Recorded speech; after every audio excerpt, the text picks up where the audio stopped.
Hello, Stitchers. Welcome to Stitch Please, the official podcast of Black Women Stitch, the sewing group where Black Lives Matter. I'm your host, Lisa Woolfork. I'm a fourth-generation sewing enthusiast with more than 20 years of sewing experience. I am looking forward to today's conversation, so sit back, relax, and get ready to get your stitch together.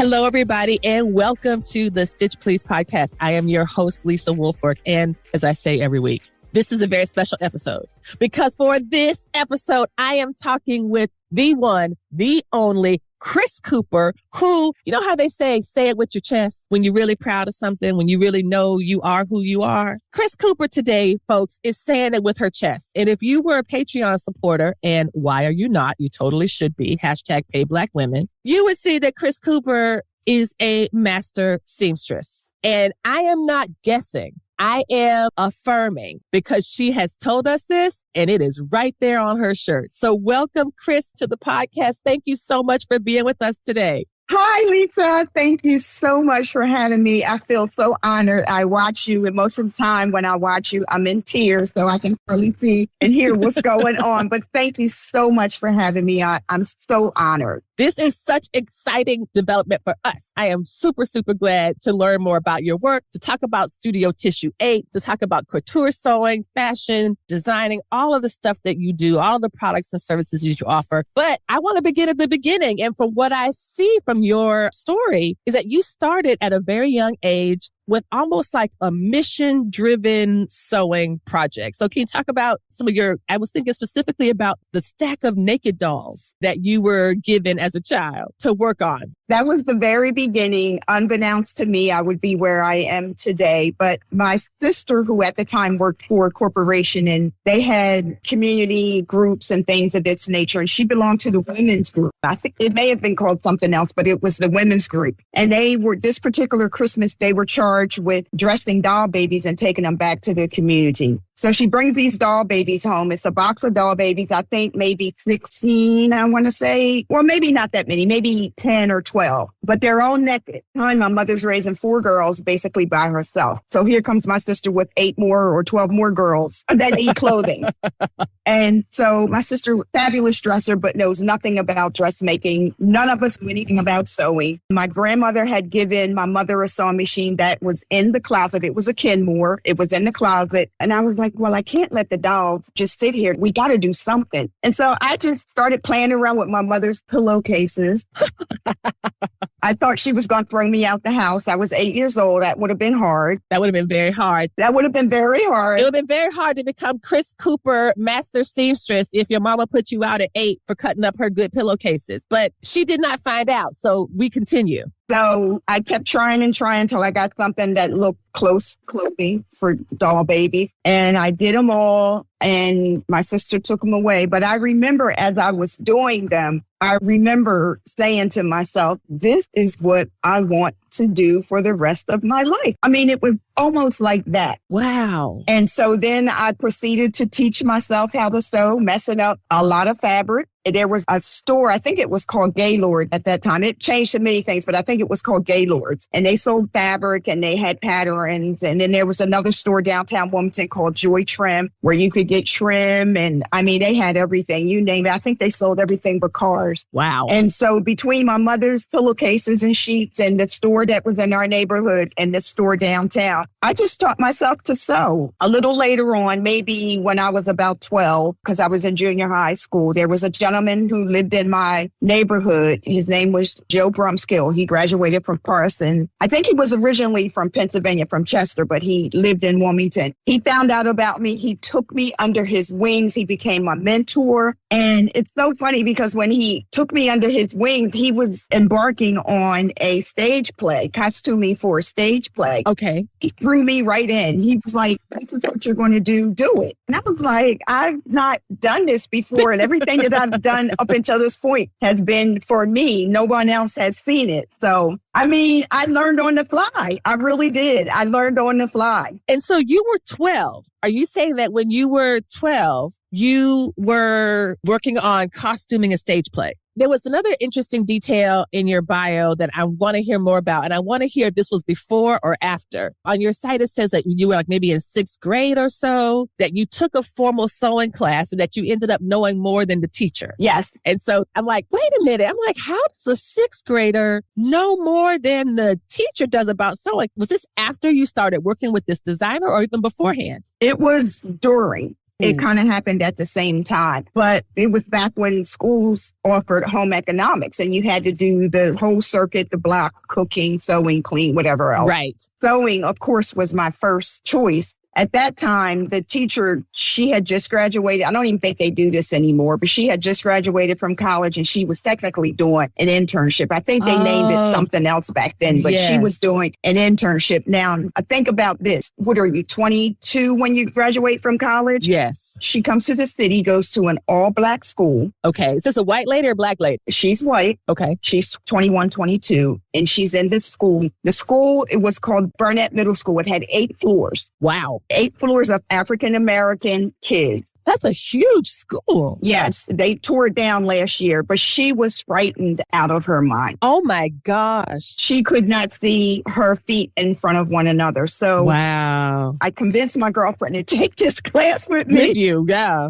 She put the needle through her finger and quit, never came back. Oh, wow. And to this day, she bothers me about it. Chris is trying to kill me. I thought we were friends, but she took me to this white lady house. She took me to this white lady classroom, and I sat there, and then the machine stabbed me, and I'm done. There's a very terrified white lady here who was supposed to be our teacher, but she's apparently also afraid of Black people or Black children, and I'm not getting a lot accomplished. So I'm out. But you stayed. How'd that go? I stayed and I made my skirt. I taught everybody else how to sew. Oh my And she gosh. couldn't believe I made it. I know you will remember this. It was a wrap skirt. It was tangerine and it had the 2 pockets. Yes. She was like, how did you know how to do this? And I was like, well, first I believed it was a gift. And then I just honed in on it. And she was like, oh my goodness. She was blown out of the water, but I ended up teaching the class. Yeah. That's nonsense. It's what I like to call pedagogical mispractice. And, of course you can laugh about it now because you survived it, right? But what you're describing is not okay. It's not neutral. What she did was wrong. No, they should have never put her there. They should have never put her there. They should have put her in a more balanced environment. I think if she's afraid of Black people, she should teach no one. Well, this is true, but this was also in 1972. I don't care.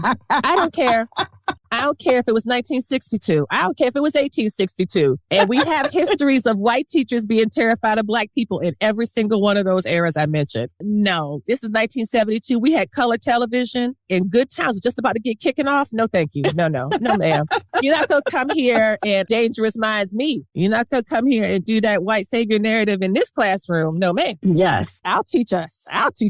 So you survived the sewing class and you end up teaching the sewing class. And because your spark was lit so early, it just sounds to me like because you were creating these doll outfits to give to other people, to kind of brighten other kids' lives. I'm wondering if when you said, this is what I want to do for the rest of my life, when you said those words, were you moved by the process of solving the problem of how do I make doll clothes? How do I make it look nice? Or were you like, I want to make something look nice so I can make another child smile? Do you recall at all what you were motivated by in terms of the actual sewing? Can you able to go back and think that far? It's kind of like both, but I distinctly remember thinking that it was a gift because it was never hard for me. Yes. It just came to me. Like if I did something wrong, the correct way just popped in my head and I never had to work at it. And even now, I don't have to work at it. I just do it. Things that I've never done before. I mean, I remember doing cushions for a boat. And I'm like, why are these people asking me to do all this crazy stuff?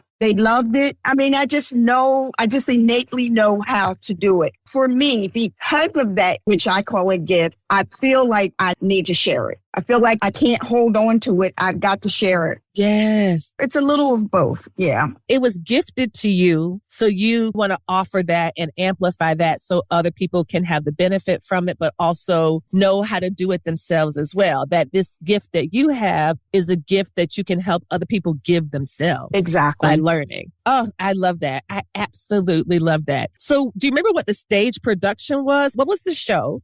And what were your responsibilities? It was at the Playhouse, which was then owned by the DuPont company, and it was at the DuPont Hotel in Wilmington, Delaware. And the play was by B.B. Kroger, and I want to say it was called something about tea. Okay. Don't remember the exact name of it, but if you know B.B. Kroger, you know that she did a play in Wilmington Playhouse. Excellent. And I remember cutting out the dresses. They were polyester, and they were what I would consider now like a swing dress. Yes. It was a fitted bodice and a swing skirt. And I remember him handing me the pieces in pattern paper. It was cut out in muslin. Wow. That was the pattern. Yes. And the pieces were numbered. And he was like, okay, you're going to cut out 5 of these, 5 of these, 5 of these, and 5 of these. He didn't give me any pen, but he gave me a pair of scissors. Wow. And I was like, well, how am I going to do this? And he was like, put the piece of muslin pattern down and put your hand on it and cut around it. Wow.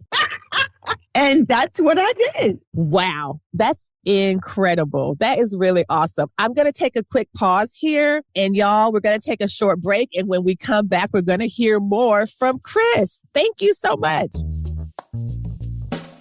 September is National Sewing Month, and the Stitch Please podcast is going to celebrate that like we celebrate every episode by centering Black women, girls, and femmes in sewing. For September, however, we are going to be talking with Black women authors who are also sewists. So tune in for the month of September, and you will hear from writers like Bianca Springer, Hakima Hapa, Leslie Ware, Olubemisola Rude Perkovich, and more. So listen out for September, and we will help you get your stitch together.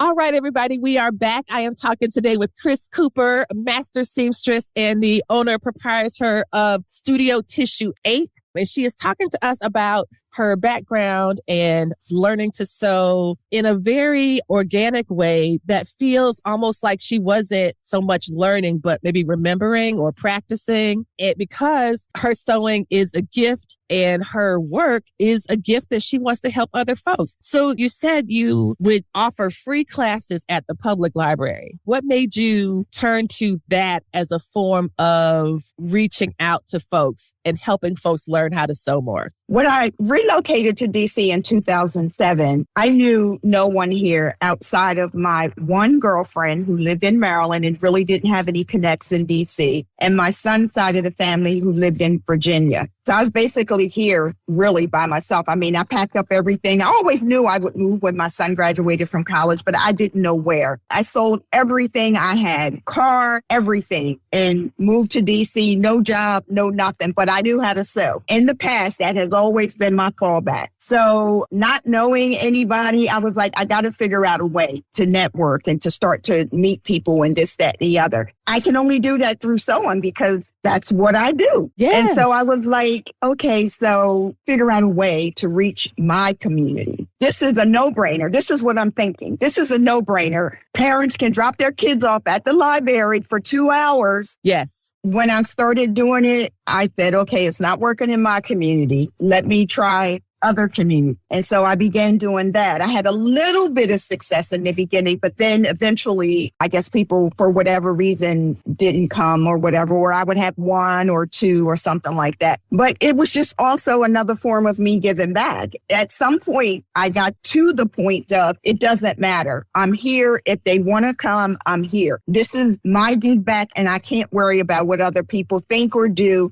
Right. As long as I'm doing my part. And that's how I arrived at it. Oh, I love that so much, because it's kind of like one of those things about like if a tree falls in the woods, does it make a sound, right? I always thought, of course it makes a sound. How arrogant do you have to be to think that just because I wasn't there to hear it, it has no sound? That's nonsense. And so what you're describing is how you were so committed to sharing the gift of sewing that all you wanted to do is share it. You're sharing it, you're sharing it, you're sharing it, you're putting it out there. Whether somebody takes it or not, your task is complete. Your task was the sharing, right? You can't be on both sides. You can't be like sharing it and worried about who's going to get it and how they're going to receive it and will they come back. No, you're only responsible for one part of that equation. And so now that you're running Studio Tissue8, can you talk about how that name come to you and what does that mean, if it means something? Yeah, Studio Tissue8 came to me. My son is a graphic designer and all of this kind of stuff. So I was like, what name should I use? And he was hitting a brick wall too. So I was like, okay, so let's think about what it is that I'm doing. Studio to me always means something is happening, some type of art form, I think. And then tissue can be used in different ways, but in French, it's fabric. Yes, that's right. You know, something in your hand, fabric. And then 8, I began sewing when I was 8. Oh my gosh. I think I've mentioned on this very short broadcast 3 times that you were 8 years old when you started sewing. And now I'm like, Studio Tissue8. I wonder where that came from. I have no idea. And then you say that and it's like, oh, wow. All the Rubik's Cube boxes click into place. Oh, that's wonderful. And you know, I'm thinking about studio because I agree with you. When I hear the word studio, I think about art. Somehow art is happening. But I'm wondering too, because studio can be both a noun and a verb, it feels like to me, right? Like Yes. The studio is the place, the box, the container where you have all your stuff, but it's also the processes that you are doing when you are in that space, that you are doing the work of the studio by designing and drawing and sketching and cutting and sewing and unsewing and resewing and shape, all of those things. Can you talk a bit about when you were sharing the gift of sewing or sharing the practice of sewing? Do you see it as a noun or do you see it as a verb? Do you see it as something that is an art practice, an art form, a craft, a practice like a philosophical or therapeutic practice? Like it can be so many things. I wonder which of those are the most important aspects for your own sewing, the idea of it as a noun or the idea of it as a verb? Wow, Lisa, it's all of those things for me. It really is. And I think most importantly, it's therapeutic. I love that. Yes, I'm a middle of the night sewer, middle of the night, early morning. I can't get crap done during the day. I just really can't. Like I cannot focus because everybody's awake, everybody's up, everybody's moving around. And so during the day, there's so many things happening. But in the middle of the night, it's quiet. People say, how can you meditate when you're sewing? I don't need to keep still. That's right. I really don't to meditate. But there's something about that fabric in my hand and the sound of the sewing machine just puts me at total ease. Listen, I solve a lot of problems in my head when I'm sewing. When you sew, do you listen to music? Do you listen to podcasts? Do you like silence? What does the sewing vibe? What is your middle of the night sewing vibe like? And I'll tell you about mine because I have the same type. I usually listen to music. I came from a jazz family. Clifford Brown is a relative of mine. Oh, wonderful. So I listen to jazz most of the time. If I'm really focused in and I really need to figure something out, dead silent. Yeah. But most of the time it's music. Most of the time it's jazz. Every now and then, like if I miss one of your podcasts, I'll listen. If I miss something and I really need to watch it or listen to it, then I will. But it's rare. It's rare. It reminds me like your process. I am a late night person. I sometimes feel like I'm an omnivore, the people that eat everything. Are you a night owl or an early bird? And I'm like, yes, both, because I want to stay up late, but I also want to get up early because I don't like to miss things. And so it means that I'm often very exhausted. But I do remember I still have the routine that you described. I like to stay up late. I tend to go to bed way later than anybody should, 3:30 in the morning, whatever. It's not okay. I do not recommend. But you know what? I feel like I'm still stuck in the times when my kids were little. There were always demands. There were always questions. There were always something that I needed to do.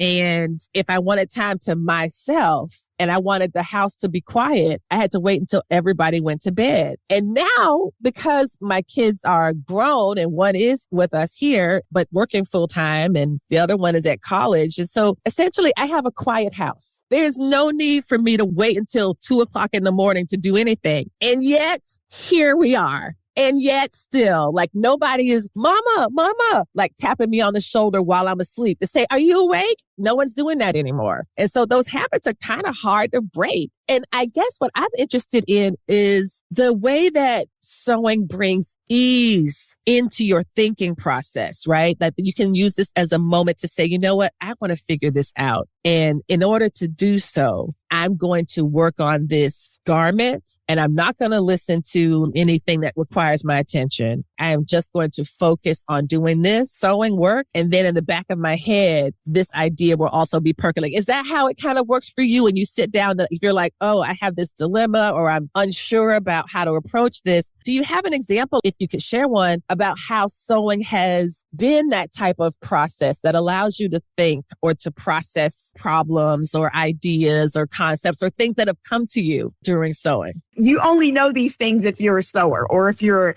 an artist. And though it's all of those things, if there's something I don't want to say I can't do, but I say on the spot, I may not be able to figure it out on the spot. Yes. Normally what I do is I look at it and think about it every single day until I'm actually ready to work on it. Because at any given time, like now I have 20 gowns that I'm working on. Oh my gosh. They're all similar because they're from the same retailer. So they're all similar, but there's two that I just can't even imagine how to alter. I keep looking at them thinking, I'm running out of time. I need to figure it out. So my focus is getting everything else done. And these two that are left, I'm going to dedicate my time and my thought process to that, do a little bit of research and try to figure out how to accomplish. And like I said, I don't think I can't do it. It's just that I've never done it before. Yes, that is it. And you know what that reminds me of? We talked a little earlier, y'all, about fear. And I would like to talk about fear. I'd like to talk about it the way that you talked about it. Can you shed some light on the story about how fear was something you had to recognize and then work through and to come out on the other side? Because something that I tend to think about fear is that sometimes your victory is on the other side of fear. And that's what your story seems to suggest. Can you talk a little bit about the fear that you had when you were first getting started, or the fear that you had when you returned in 2007 and opened up the shop in 2008? How did fear and overcoming that, because really it's not about the fear, it's about the overcoming, that I find so powerful. Can you share some of that story with us? On the other side of every fear is victory.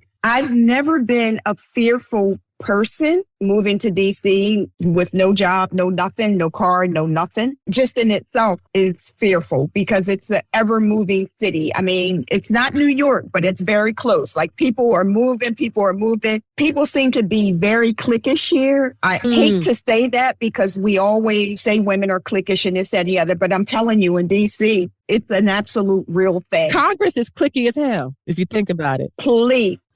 Congress, not enough. So I forever reject these that women are cliquey, women are backstabbing. I'm like, have you met men? Exactly. And how many of them have you met? But anyway, so coming to DC, having a storefront, and then that closing, the fear of continuing my business was real. And it kept me really from doing what I wanted to do for at least a year. And then I just thought, like, what is wrong with me? Like, what's happening to me? Not other people. I did some soul searching for me. And I was like, okay, you've never been fearful. I mean, you give yourself the come to Jesus talk all the time, morning, noon, and breakfast at night. And I was just like, okay, you're never going to do anything that you want to do if you don't get out of this fear thing. And so I did. I just said, you know what? Again, I'm here. I'm doing my part. Eventually, people will come. And that is exactly what happened. Now, granted, some other fears took the place of that fear. That's the thing about fear. Once you get over one, there's like a doggone, whatever the hormone that controls fear, it'll keep making it. It will keep making new fears. Once you get rid of one, they'll just keep going, add a new one in. And I mean, I've had people tell me and therapists tell me that's normal. Fear is what pushes you. Fear is what makes you do things out of your comfort zone. If you don't have fear, then maybe something's not right because you should fear something. But like you said, how you overcome it and how you get to that victory is what is the most important. So on the other side of that victory is now. Yes, yes. I love your now. I love your now. Oh my gosh.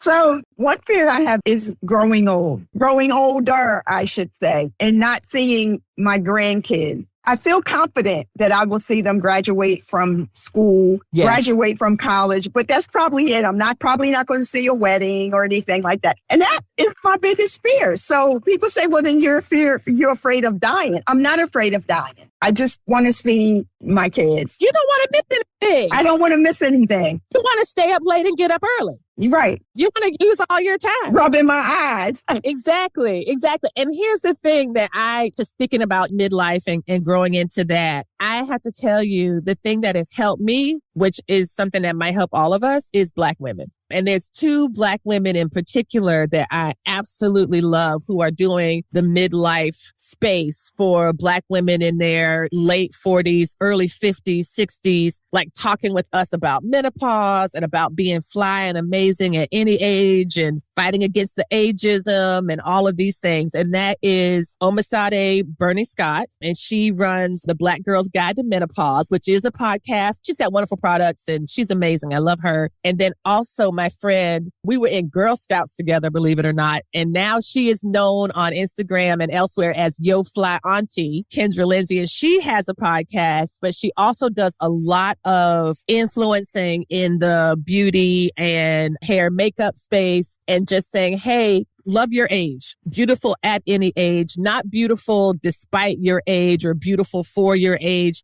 Beautiful is the beginning, middle, and end of all the sentences. And so I think when I have fear, it sometimes helps me to get additional information and to find possibility models. The reason I wanted to kind of talk about that or turn to that question with you is because where you are now is so thriving and wonderful. And I wonder if you look back and say, thank you, Chris Cooper from 2008. Thank you for getting past that fear and working through that fear in 2009. Thank you for bringing me to this point. Do you ever pause when you're doing your meditation of sewing or other practices that you pause and thank yourself for what you've done so far? I don't actually. And here's the thing. First of all, thank you for sharing that information about the 2 young ladies. I will get that information from you and definitely follow because I firmly believe that if we all stick together, we can become better people, better ourselves, better women and so on. Yes. But when people talk about me, like my girlfriends, when we go out and there's someone there that I've not met, or they say, oh, this is my girlfriend, Chris. She's an amazing seamstress. And I'm thinking to myself, why'd you have to go say that? Because it's true? It just feels weird. I don't want the spotlight to be on me kind of thing. I'm trying my best to get away from that. And most recently, there's been moments where I've, patted myself on the back. And I've probably made 1 or 2 posts about you should have a seamstress like me in your back pocket or those kinds of things. But I still shy away from it. But I know I'm beautifully made. Yes. Through God. And I know all this and everybody said, let your light shine. And I don't know. You are letting it shine. You are letting it shine. I am looking at it right now. And again, Patreon people and those who will soon become Patreon people, you want to see the shirt she's got on, the way that it radiates with your hair and your smile and your eyes and all of it. It is light. It is all light. The joy and your laughter, all of that is the best that we can hope for. I'm going to ask you a question that I ask everybody, Chris. I'm going to ask you, what would you say to our listeners? Because the slogan of the Stitch Please podcast, which you might know, is we will help you get your stitch together. What would you do? What would you offer? What advice do you have for our listeners to help them get their stitch together? Get your stitch together means a lot more than just sewing on a sewing machine. To me, it means as a human, but as a woman, get yourself together. That's the way I take it. Get yourself together. I always talk about fit matters. And to me, that's the same thing as get your stitch together. When you walk out your door, are you fit? Is your stitch together? How do you present yourself? How do you show up? Everybody knows to show up differently than other races. That's not a secret. Oh, gosh. Especially not here at Black Women Stitch. What do you mean? What is this racism you mean? What of this do you speak? Is this Angela Davis, Shirley Chisholm embroidery and this Angela Davis embroidery about racism? Like, I don't understand. What do you mean Black people are oppressed? Say more. That's how I view the get your stitch together. To me, it means how are you going to show up? To me, it's much more than a superficial thing. It's a holistic thing. Yeah, your hair looks good. Your nails are done. Your makeup is on point, whatever. You got the best stilettos on, all of that. It's inside. Exactly. Because I don't have any of that stuff. Right. Whatever's inside, that's the beauty in you. All of this other hair and stuff, it's just icing. Yes, it is icing. Icing on the cake. So that's what gets you stitched together. So get yourselves together. That's my advice. Get yourself together. Call me. I'll get your clothes together and we got a deal. Love it. All right. And Chris, you know what? I've been working on doing bonuses for Patreon. And so after we're going to end here right now, but y'all, I'm going to ask Chris to tell us in the bonus section of the episode to tell us about any type of raggedy/nightmare clients with alterations, because you know, alterers like hairdressers got stories for days. So if you want to hear some more tea, you need to come to the bonus episode, which is for Patreon only. Chris, thank you so much for being with us today. Thank you, thank you, thank you. Thank you for having me. Again, I'm so honored. And I just think that you are so amazing and so funny. I want to be like you when I grow up. Thank you so much for being with us today. This was awesome.